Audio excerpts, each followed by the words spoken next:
Bismillahirrahmanirrahim. Assalamualaikum warahmatullahi wabarakatuh. Alhamdulillah rabbil alamin. Wassalatu wassalamu ala sayyidina maulana Muhammad wa ala alihi wa sahbihi ajma'in. Rabbi shrah li sadri wa yassir li amri wahlul 'uqdatam min lisani yafqahu qawli. Subhanaka la ilma lana illa ma 'allamtana innaka antal alimul hakim. La haula wa la quwwata illa billahil aliyyil azim. La haula wa la quwwata illa billahil aliyyil azim. La haula wa la quwwata illa billahil aliyyil azim. Alhamdulillah, alhamdulillah kita baca Asmaul Husna dulu. Nas'aluka ya man huwallahu alladzi la ilaha illa huwa rahmanur rahim. Al-Malikul Quddus Salamul Mu'minul Mu'aimin Azizul Jabbar Al-Mutakabbirul Khaliqul Bari'ul Musawwirul Ghaffarul Qahharul Wahhabur Razzaqul Fattahul Alim القابل الباسط الخافض الرافع المعز المذل السامي البصير الحكم العدل اللطيف الخبير العليم العظيم الغفور الشكور العلي الكبير الحفيظ المقيم حسيب الجليل القريب الرقيب المجيب الواسع الحكيم الودود المجيد الباب اسم الشاهد الحق الوكيل القوي المتين الولي الحميد المحسن المبدي المعيد المحيي المميت الحي القيوم الواجد الماجد الواحد الأحد الصمد القادر المقدم المؤخر الأول الآخر الظاهر الباطن الوالي المتعال البر التواب المنتقم العفو رؤوف المالك الملك ذو الجلال والإكرام المقسط الجامع الغني المغني المانع الضار النافع النور الهادي البديع الباقي الوارث الرشيد الصبور الذي ليس كمثله شيء وهو السميع البصير اللهم صل على صلاة العالم أسعد المخلوقاتك سيدنا محمد وعلى آله وصحبه وسلم عدد معلوماتك ومداد كلماتك كلما ذكرك الذاكر وغفل عن ذكرك الغافلون. Alhamdulillah. Okey, kita baca fiqah dulu. Tengok fiqah sampai mana ayat tadi. Kita baca kat mana?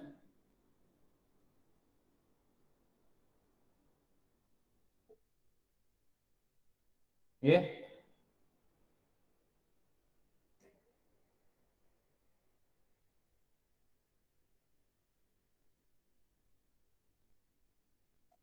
Muka surat 26 Ustaz. Wajib disertakan niat dalam takbiratul ihram. Muka surat 26. Okay. Muka surat 26. Wajib disertakan niat.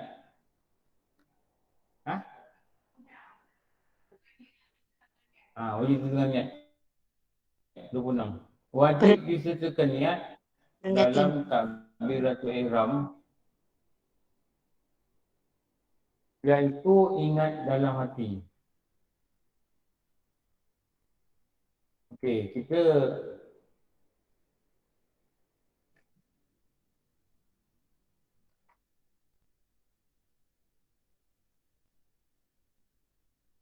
Okay, kita catat nota.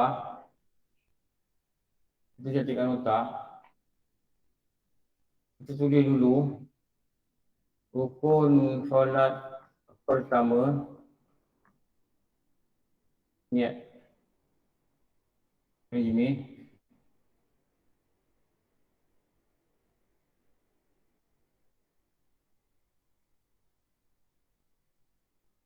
Dan kita tulis apa perkataan di dalam kitab tu. Ni.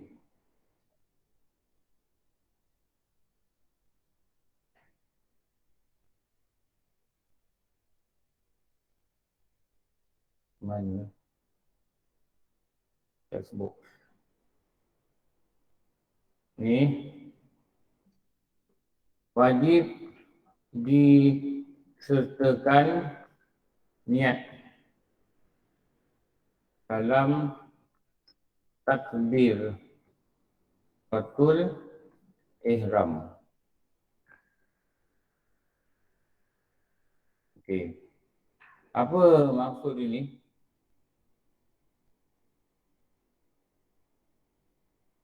Ini wajib syarak. Kalau tak buat, dosa lah. Dah dosa, tak sah. Ini nama dia wajib syarak. Ini namanya wajib syarak. Disertakan ni makna dia yang mudah adalah serentak. Serentak.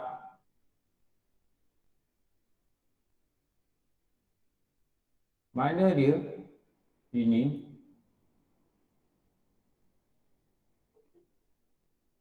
okey. Kalau takbiratul ihram ni hanya tulisan Arab dia tidak.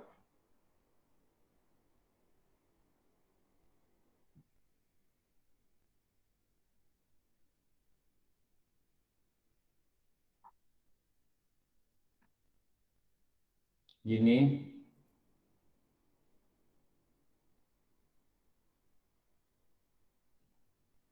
Kalau kita besarkan lagi.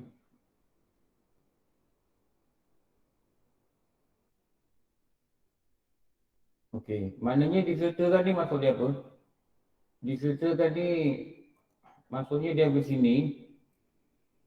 Ini. Mula sini.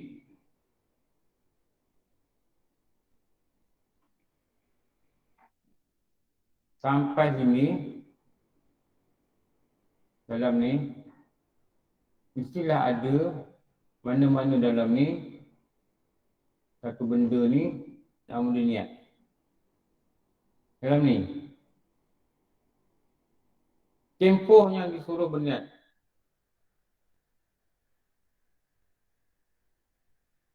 Ni. Apa ni? Ini adalah tempoh berniat. Ni. Ini yang dimaksudkan disertakan. Ini.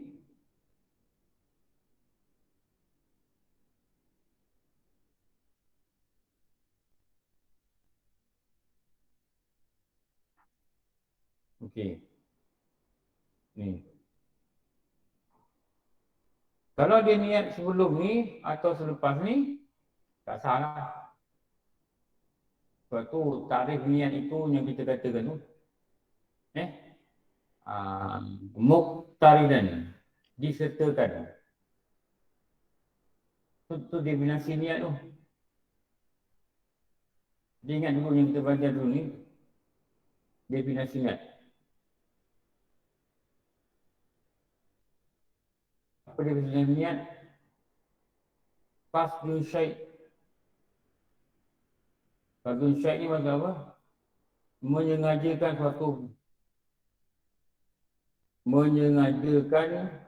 sesuatu fasdun syait muqtarinan dengan menyertakan awalun bi fi'li pada awal perbuatan. Ini nama niat.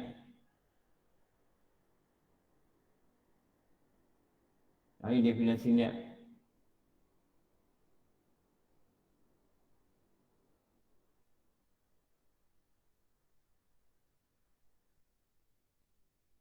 Ni.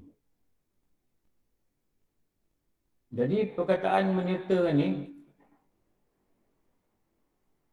ni dia katakan ni. Ni tempoh tu dia niat ni. Ketika takbiratul ihram disebut Allah, alif ni sampai ra ni, ada tempoh ni. Ada sampai ra ni. Ini nama tempoh niat. Pada awal perbuatan. Okey. Ingat dalam hati mengerjakan sembahyang fardu zuhur. Iaitu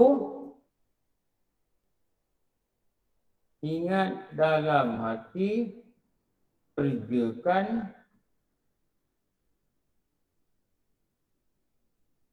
solat fardu zuhur.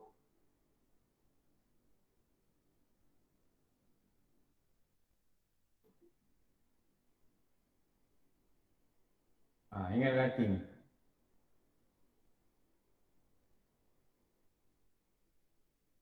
Ni nama apa ni?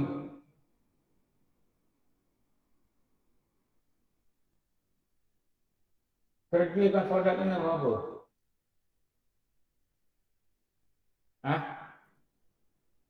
Apa nama ni? Qasad. Ni qasad. Ni fardu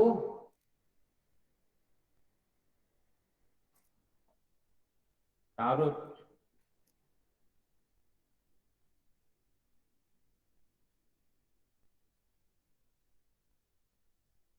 Ni zuhur. Ni nama apa? Ta'yin.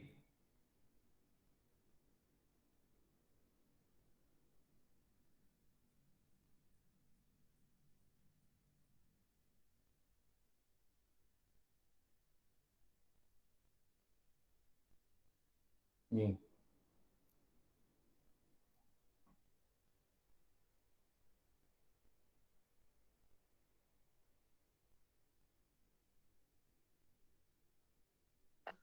Jadi bila kita belajar, kita tengok kitab ni, kita tahu apa benda yang dalam belakang ni. Wajib disertakan. Maknanya serentak. Sertakan ni ada dalam definisi niat. Menyengajakan sesuatu dengan menyertakan. Itu dia kata wajib sertakan. Sebab apa? Melayakkan benda yang kita buat ini dipanggilkan niat.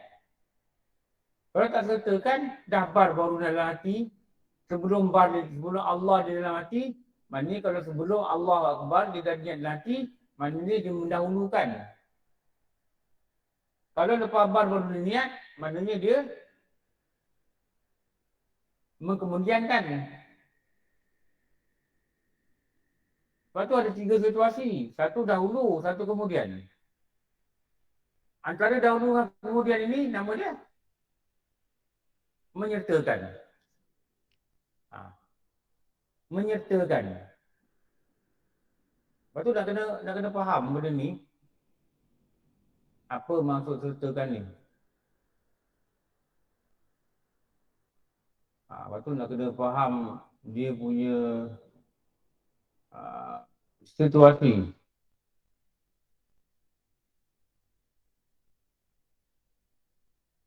Mak, apa ni?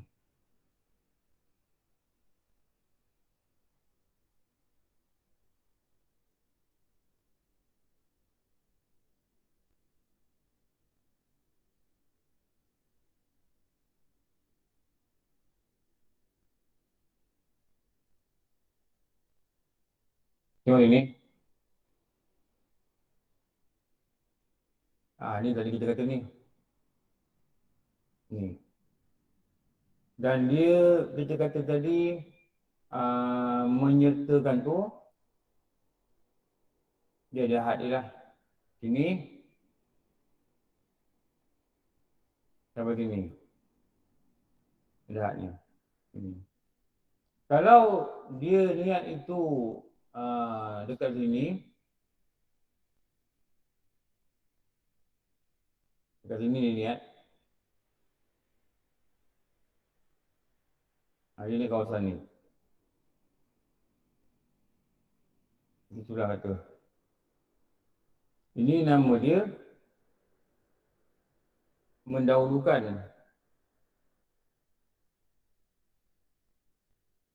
Ini nama dia mendahulukan.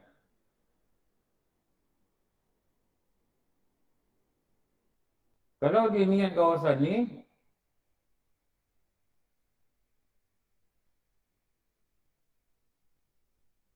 ni mendahulukan sini. Kalau dia niat kawasan ni nama dia mengkemudiankan.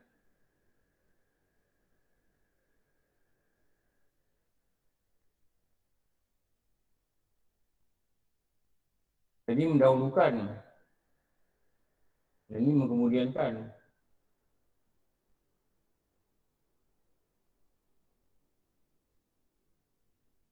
Kamu pula.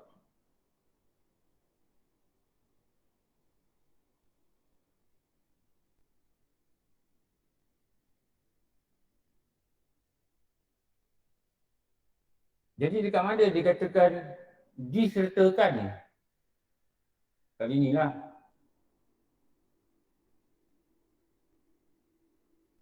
Kawasan ni lah. Menyertakan atau disertakan. Ni. Aku nak kena faham tu. Jangan niat sebelum ni. Jangan niat depan ni. Kalau kita tak faham bahasa tu kita tak faham, tu kita buat salah. Ulama ni dia tulis kitab, dia ada bahasa dia yang kita kena faham. Dia ada bahasa dia kita faham. Kalau kita tak faham bahasa, tak belajar, nanti kita buat benda salah lah. Kita ingat kita dulu marah kita apa, kau tak kerti bahasa kau tak kerti bahasa dia. Sebab apa kau tak kerti bahasa, degil lah. Tak kerti bahasa. Saya dulu, masa kerja saya ingat dulu, meeting kat Sabah, kat pejabat Kota Kinabalu. Saya, diorang tahu, kalau saya datang meeting, saya tak nak lewat. Kalau diorang kata 9.30, saya akan datang pukul 9 lebih kat pejabat. Dan saya tak nak lewat. Dan bos dia dulu, nama dia Awaluddin. Awaluddin Mat Pedening nama dia.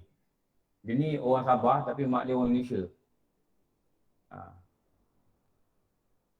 Meeting 9.30. Saya datang 9 suku, saya masuk.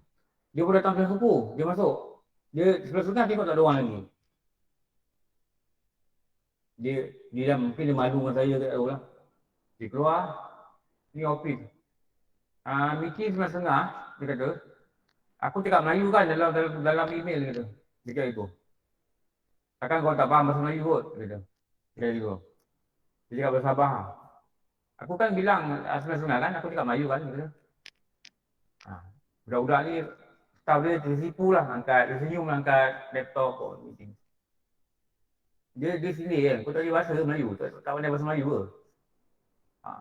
Memang sikap orang ni memang kena gitu kan. Dia suka lewat. Dia pada dia datang cepat, dia rasa macam satu kesalahan.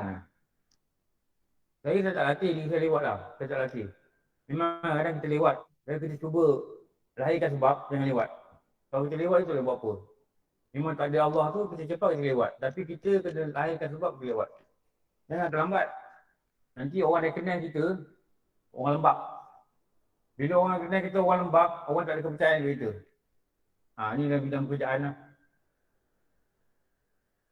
Kalau kat Sabah dulu, bos ni budak tablik. Awal dulu ni budak tablik. Selalunya, Selcom ni tradisi dia. Selcom lah, kombinasi tak tahu. Mulakan meeting dengan Al-Fatihah. Itu yang satunya mahal lah, yang tak ada kat pejabat lain. Dulu mula-mula saya masuk Selcom, saya terpegun lah. Mulakan solat dengan Al-Fatihah. Sebelum ni saya jadi komisioner. Dan saya tak ada fikir benda tu. Al-Fatihah. Kita mulakan dengan Al-Fatihah bagi orang Islam dan orang-orang lain, bacalah ikut apa yang anda faham tentang agama anda. Selalu dia cakap itulah. Jadi orang Sabah ni kan macam-macam agama ada ni. Yang Malanau agama ni bukan budak, ada agama lain. Tu bacalah kau nak baca apa. Itu nama dia bahasa. Tu dia terlupa tu. Aku cakap Melayu kan. Dia kata tu je. Meeting setengah-setengah Semalam aku bagi surat kan. Aku cakap Melayu kan. Dia kata. Itu pedih tu kau dengar tu. Kadang kena cakap gitu juga. Kena cakap itu biar orang faham bahasa. Tu dah kena faham ni. Mengemudiankan, menyertakan, mendahulukan pun tak boleh. Dulu saya masa aku tu solat ada orang cakap, Ustaz saya berdiri. Saya kata usalli pada zuhri. Lepas tu saya niat dalam hati. Aku tengok dulu zuhur. Lepas tu Allahu Akbar. Sah tak? Tak sah. Kenapa? Itu dah mendahulukan. Kecuali tak erti masuk niat. Dah belajar dah niat ni macam mana nak masuk. Tak erti-erti puas belajar. Masa tu boleh dikemudiankan. Tak erti langsung. Ada orang tak erti. Allahu Akbar. Minta dan hati aku solat zuhur. Itu tak dibuat. Ada orang lemah yang akal dia tak menerima, faham ni. Dia kata dia tak boleh buat. Sampai sekarang, umur 68, 65. Ada kawan-kawan kita kata, Ustaz, dia tahu tak erti ya. Tak erti nak rasakan aku sembahyang zuhur. Itu dia kalau tak erti rasa ni, satu dia tak faham. Atau dia memang tak ada perasaan. Rasa ni kan perasaan. Betul tak? Dia tak faham perasaan ni apa. Saya kata kalau macam ni faham tak? Okey. Kita ni bapak kita meninggal. Orang datang daerah kita. Kita mula cerita. Bapak aku kan meninggal semalam kita tengah makan. Tu. Sambil cakap ni, bapak aku kan meninggal dia tengah makan. Rasa ni rasa apa? Sedih. Rasa sedih tu lah niat. Faham? Faham. Okey. Allahu Akbar. Itu dari yang cakap tu. Bapa aku kan dia meninggal semalam. Rasa apa? Aku solat fardu zuhur. Tu yang tak faham kan. Kadang-kadang yang tak faham ni bukan orang biasa. Yang saya lihat orang biasa tak faham saya tak heran. Ada PhD pun orang tak faham. Ada degree pun tak faham. Ada accountant pun cakap saya tak faham. Ni berat. Kalau guru kami dia kata apa? Ngaji, taubat lain. Taubat lain apa? Taubat yang dulu salah. Sebab dosa tu dah bercamuk dalam jiwa sampai dia tendang semua ilmu-ilmu yang baik. Taubat lain dia kata. Taubat lain. Kalau kita dengar tu bimbang lah. Belajar yang tak faham, taubat lain. So syarat orang nak terima ilmu ni tempat benda yang mulia, benda yang suci, dia mesti duduk dalam hati yang bersih. Kalau hati tak bersih, dia tak duduk. Kenapa? Allah muliakan ilmu dia ni, dia letak pada hati yang mulia. Mulia ni maksud apa? Ada sungguh-sungguh. Tak ada benda-benda tak baik dalam hati. Kalau hati dia penuh dengki, dia tak akan dapat ilmu. Dan dia tak boleh nak sungguh-sungguh. Dia dengar apa sambil-sambil. Kalau kat rumah online, dia sambil-sambil masak, sambil ni, dia tak dengar sungguh. Lepas tu untuk jadikan diri dia ni tak bersalah, dia katalah, Ustaz buat kelas ni, saya tengah masak. Padahal kelas lain banyak, dia tak tengah masak. Ada kelas pukul 2, orang buat online. Aku tengok kelas pukul 2. Pukul 2 saya nak tidur, rehat. Pukul 4 suami saya balik. Saya dah belajar gitu. Kalau kat rumah pun tak ada masa, even 1 hour untuk belajar. Maknanya kita ni tak layak untuk belajar lah. Betul tak? Kita yang kena uruskan masa kita untuk belajar. Amalan suami ada rumah pula. Suami obsesi 3 hari. Tak belajar pun. Mana suami tak ada. Suami kerja sibuk pula dengan anak. Allah. Kalau begitu begini urusannya apa tak belajar lah. Jahil, ajar jahilan macam mana. Betul tak? Dia tidak arrange, dia tidak urus, dia tidak susun waktu dia untuk memastikan dia faham agama supaya amal dia sah, supaya tak akhirat nanti dia tak boleh seksa. Itu yang dia kena buat itu. Kalau kita pergi macam-macam alasan, memang pergi buat alasan kita pergi. Uruslah masa kita, mintalah dengan Allah taubat lain supaya Allah beri kita masa untuk belajar. Kalau Allah tak beri masa kita belajar, mana Allah tak nak beri kita faham pasal agama. Bila Allah tak nak beri kita faham pasal agama, tanda dia apa? Tanda Allah tak nak kita jadi baik. Dia nak biar kita lalai mati untuk diseksa dia ada akhirat. Itu kesimpulan yang kita kena faham. Kalau tak reti benda ni tak nampak di sebalik berat lah. Tu orang kata rezeki masing-masing. Ada orang kata, Ustaz, kita ni kan dah ditetapkan masuk surga neraka. Betul. Itu apa kita beramal? Kau tak nak beramal, tanda Allah tetapkan kau masuk neraka. Tu jawapan dia. Berapa kita beramal, biar kita tunggu, biar kita tahu. Engkau tak beramal, itu tandanya Allah memang tetap engkau masuk neraka. Kalau kau beramal, Allah dah tetap engkau masuk syurga. Beramal lah. Apa yang payah nak faham benda ni kan? Bukan kalau Allah ni mengatakan kita buat apa. Allah tetapkan. Kita buat apa, kita beramal. Kerana Allah memang dah tetap engkau masuk neraka. Sebab tu kau tak nak beramal. Gitu je situasi dia. Jadi apa yang kita kena buat, kita kena usaha jadi orang beramal. Supaya takdir ini menyebelahi kita. Apa? Masuklah syurga. Begitulah. Itulah kita dah faham. Lepas tu Allah suruh kita pilih, kita nak masuk mana. Pilihan itu atas akal yang diberikan, atas akal yang memahami akan syarak. Begitulah kefahaman yang patutnya kita ada. Okey. Ketika menyebut Allahu Akbar. Okey. Tengok sini. Yang ni disuruh sebut ni. Ini sebutan.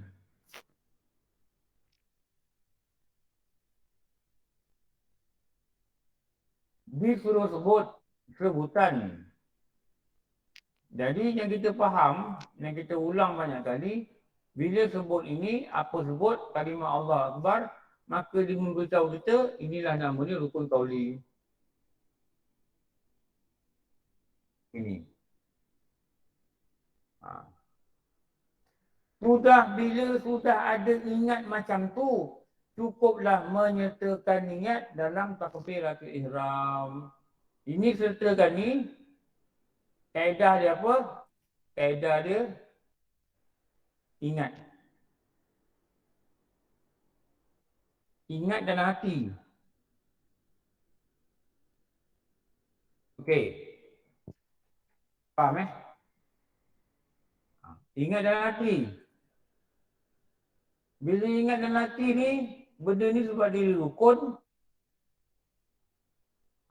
Dia rukun. Jadi nama ni rukun apa?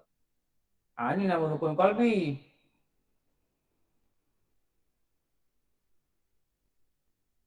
Ini dia kata sebut. Sebut nama ni rukun qauli.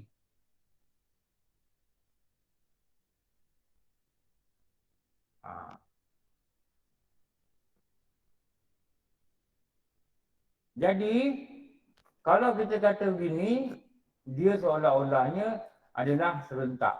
Macam mana serentak? Okey, begini. Ni, kita kata bulatan besar ni adalah rukun qauli. Ni lah. Ni lah ni. Bulatan besar ni. Okey. Dalam ni, ada satu lagi bulatan kecil. Ni. Dalam ni ada bulatan kecil.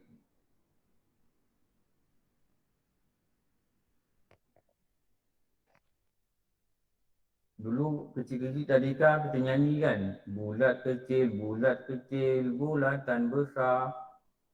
Rupanya pakai dah tua. Ingat tak? Masuk tadika dulu kecil. Hanya tadika. Bulat kecil, bulatan besar. Lagi apa? Sayang mama, sayang papa, sayang lakiku. Betul eh? Apa benda dengan ni?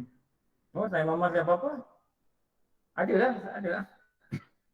Ada dengar anak-anak tu nyanyi tu. Sayang mama, sayang papa. Apa benda eh? Sayang apa? Tak tidur malam. Oh, nak tidur malam ni lagu. Nanti kalau laki kena penyakit duduk tidur dia pun nyanyi. Bulat kecil, bulat Dia ada besar. lukis-lukis tu, bulat kecil tu. Tu nyanyi dulu apa tu? Bulat kecil, bulat besar, bulatan besar, sayang mama, sayang papa. Apa benda? Sayang semua. Oh, sayang semua. 6 darab 6, 36. Macam tu. 6 darab 6, 36. Jangan sampai masuk neraka jahanam. Allahuakbar. Saya nasihat dia gitu kan. 6 darab 6, 36. Jangan sampai jahil masuk neraka jahanam. Satu campur satu, jawapannya 2. Dah tua, tak tahu apa-apa. Bukan orang ni orang. Ni saya. Bukan orang ni saya. Planet Mari. Orang sini tahu dah. Pandai sebut dah Kauli apa? Kauli, Fi'li, Qalbi kan? Anda pandai okey tu, betul tu.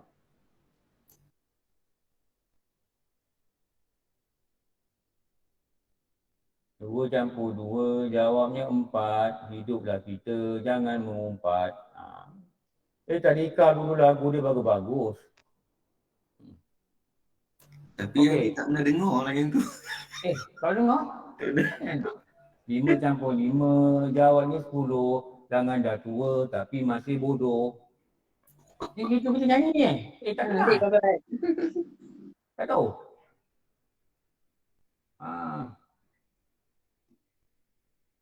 Cucu kita nyanyi dekat tadika. Okey. Macam Bat nak lawan nyanyi lagi. Online. Sekian nak menyampur. Dah lama lawan nyanyi lagi bersambung. Niat ni dalam kauli. Kauli ni apa? Kauli ni adalah takbiratul ihram. Ni. Ni. Ni. Mana dia mesti buat dalam penyertaan lingkungan tu. Maksudnya sebelum bar, niat habis. Apa yang masuk niat? Ingat dalam hati. Apa dia? Saja aku solat zuhur. Meletakkan rukun ni ketika lapas lidah itu berkata Allahu Akbar. Dulu khusus sebenarnya kat Sentul dulu ada satu peserta tu. Waktu makan dia kata, Ustaz, saya bertakbir, saya ingat Allah Maha Besar. Sebab saya sebut Allah Akbar. Habis bagaimana niat? Itulah berdiri, itulah usul ni kuala zuhur ni. Ni tak belajar kitab. Itu membuktikan dia tak belajar kitab. Saya kata dia belajar semayang tak? Adalah dulu ke sekolah. Ada buka kitab tak? Saya masuk buka kitab. Tak ada lah Ustaz. Mana buka kitab? Saya ni kerja balik malam. Telah keluar autopilot. Telah keluar auto answer tanpa ditanya. Saya kerja balik malam tak? Mana pakai belajar? Kamu dia kata, saya kerja balik malam Ustaz. Mana saya peduli sebenarnya sah tak sah? Mana saya ada masa nak tengok sebenarnya sah tak sah? Mana saya ada kisah, saya kena saya dalam kubur tidak? Itu jawapan yang sama tu berkenal. Saya kata Sabtu Ahad pergi belajar. Sabtu pergi orang kahwin. Allah setiap minggu kahwin. Orang kahwin pergi 8 jam ke satu hari. Orang kahwin tengah hari. Pagi-pagi keluar daurah ni berlambat. Kalau KL ni kau nak belajar kuliah 2 hari ni Sabtu pagi Ya Allah. Carilah dalam Facebook, carilah dalam Instagram, carilah dalam punya masa. Masuklah grup mengaji. Kalau masuk grup mancing, memang jumpa mancing ni program, betul tak? Tak dapat hari biasa, belajarlah hari Sabtu Ahad. Korbanlah waktu rehat sikit. Awal tu nak rehat, hari biasa bagi malam. Sabtu Ahad tu rehat. Nak belajar bila? Nak tunggu masuk dalam Ahad. Kalau aku jadi lincong weh nanti kau marah. Kau jadi lincong weh tak? Okey. Cukup atau sebagainya ketika Zuhur atau sebagainya. Saja aku solat pada maghrib, saja aku solat pada isyak. Sebagainya tu. Ketika sebut pada lidah dia, Allahu Akbar. Bila sudah ada ingat macam tu, maka cukuplah menyertakan niat dalam takbiratul ihram.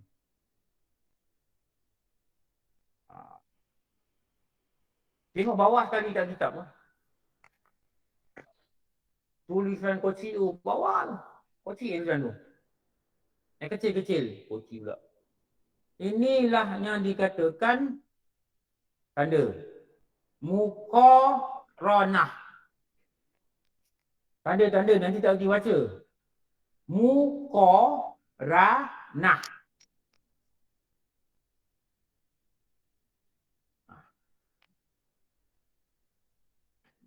Urfiyah.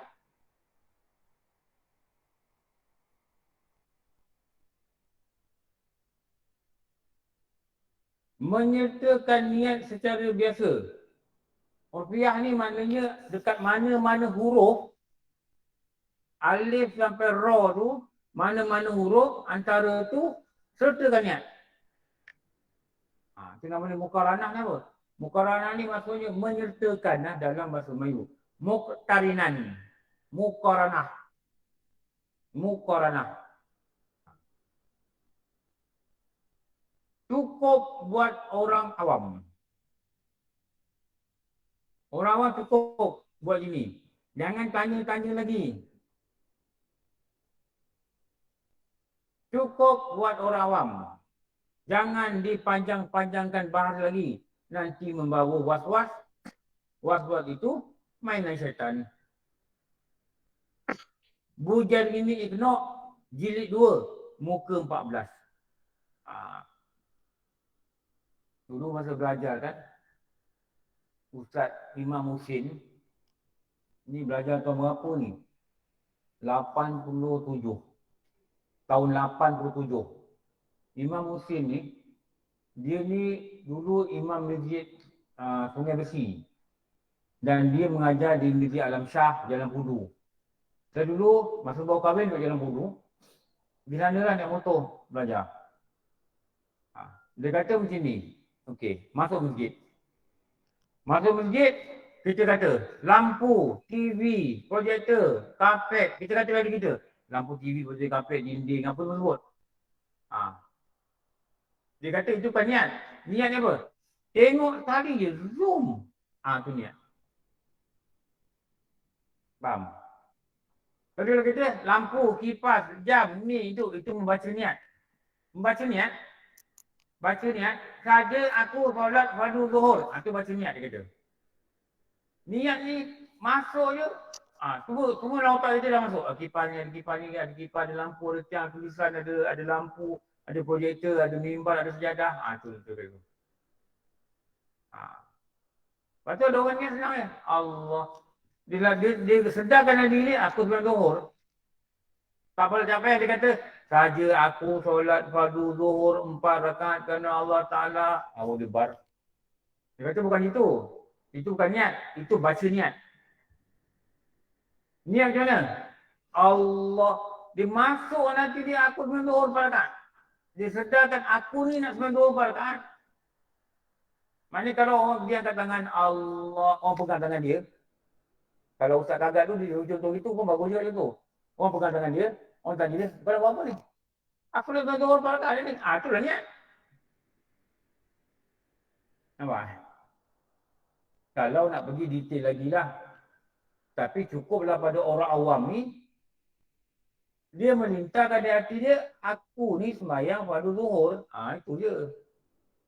Ingatkan, aku ni nak sembahyang fardu zuhur. Dah lah. Jangan dibahaskan lagi pada orang awam, nanti dia jadi was-was dan jadilah ia mainan akan syaitan. Syaitan ni dia boleh main kat sini. Sebab apa? Benda hati ni boleh main.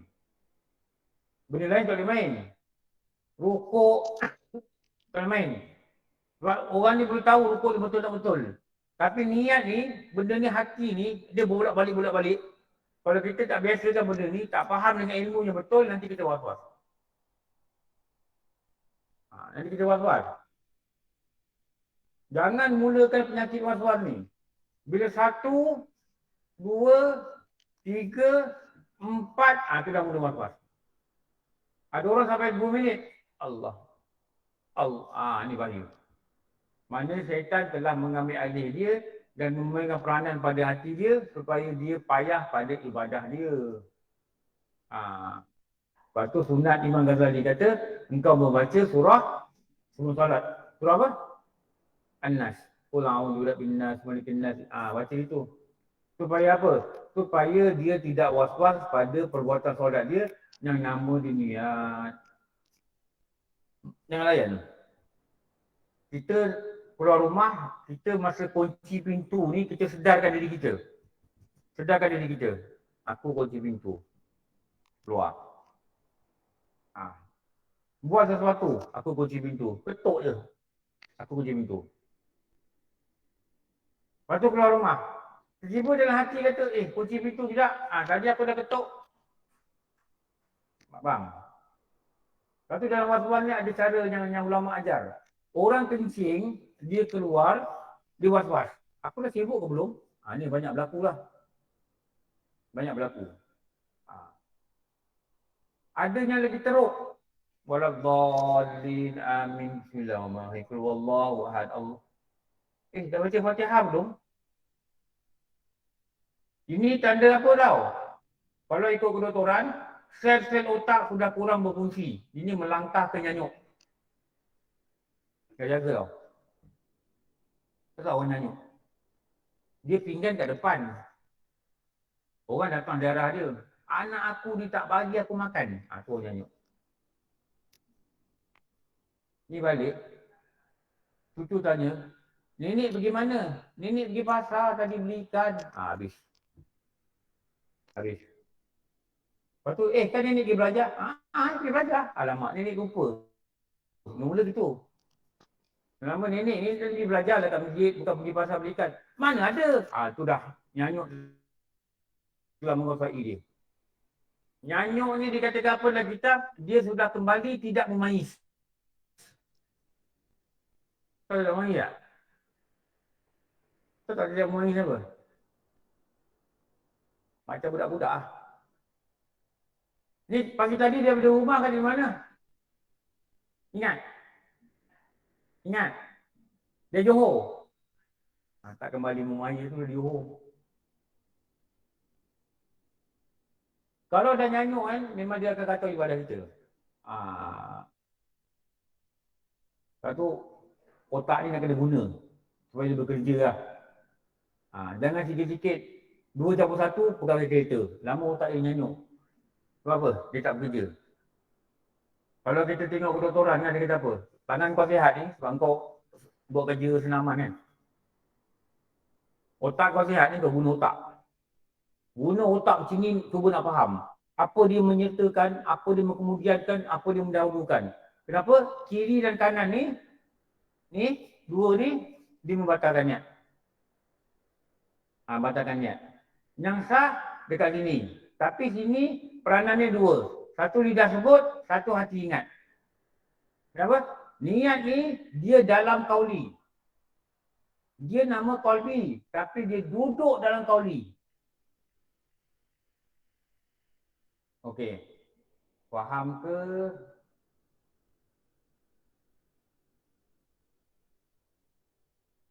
Tak nyanyuk lagi boleh faham tak? Boleh faham ni? Boleh faham ni? Okey.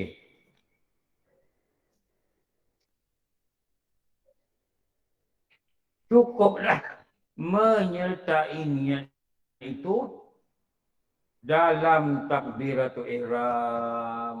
Okey. Habislah bab niat. Tak nak save file ni lah. Nanti sambung kat sini je.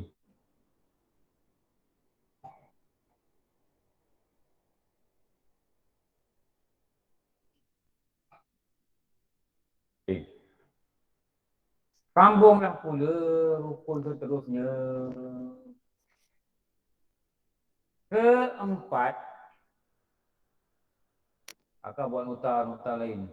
Tengok slide ni, buat nota sini. Tapi jangan lupa copy tajuk dia dulu. Ini, letak sini. Kedua, kalau ada laptop kat rumah kan, bawa laptop kalian pakai laptop. Ada laptop kat rumah. Komputer janganlah, berangkut pula naik lori yang pasal komputer sini. Laptop. Beli laptop. Kalau ada duit kata RM100,000 tu beli laptop. Kalau ada duit RM3,000 janganlah. Habis duit tinggal. Beli laptop. Jadi saya salin sini, ikut pakai salin dengan laptop. Tapi simpan laptop, balik dengan print. Lagi canggih. Keempat, kedua pula. Ini tadi bukan ni bukan niat, ini sudah betul ni. Ini salah ni. Ini tadi patutnya rukun yang ketiga. Ketiga bukan keempat, tapi dia kaitkan niat ni dengan takbiratul ihram. Itu. Ini rukun yang keempat. Ini keempat. Ini nama dia apa ni? Baca Fatihah. Okey, kita tengok nama rukun ni dulu. InsyaAllah nanti kita dah habis belajar ni kita nampak. Nampak jelas lah. Qalbi, fi'li, qauli. Kenapa? Dah ulang banyak kali. Ni. Membaca Fatihah.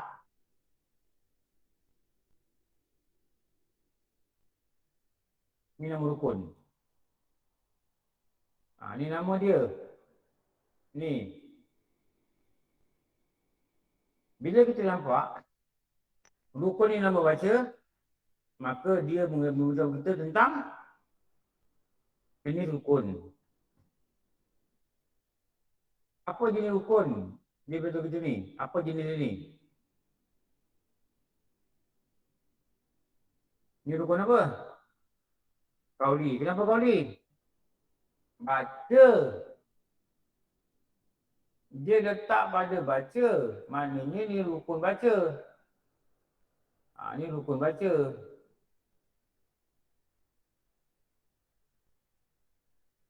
Dia baca. Maknanya ni rukun baca. Baca apa? Baca Fatihah. Dia baca apa? Surah Fatihah. Bila nak baca? Pada tiap-tiap rakaat.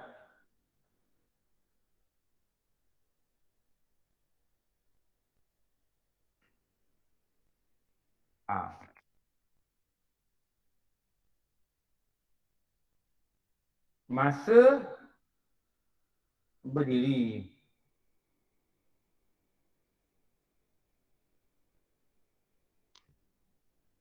Okey. Kecuali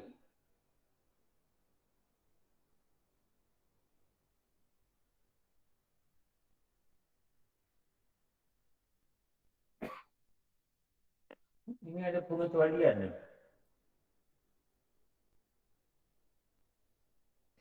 Kecuali masbuk.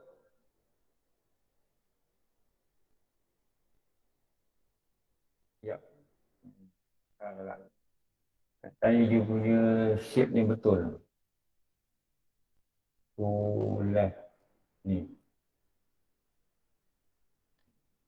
Kecuali masbuk.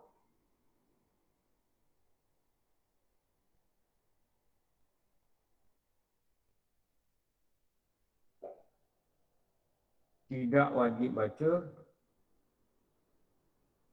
atau tidak wajib menghabiskan Fatihah. Ini ada pengecualian.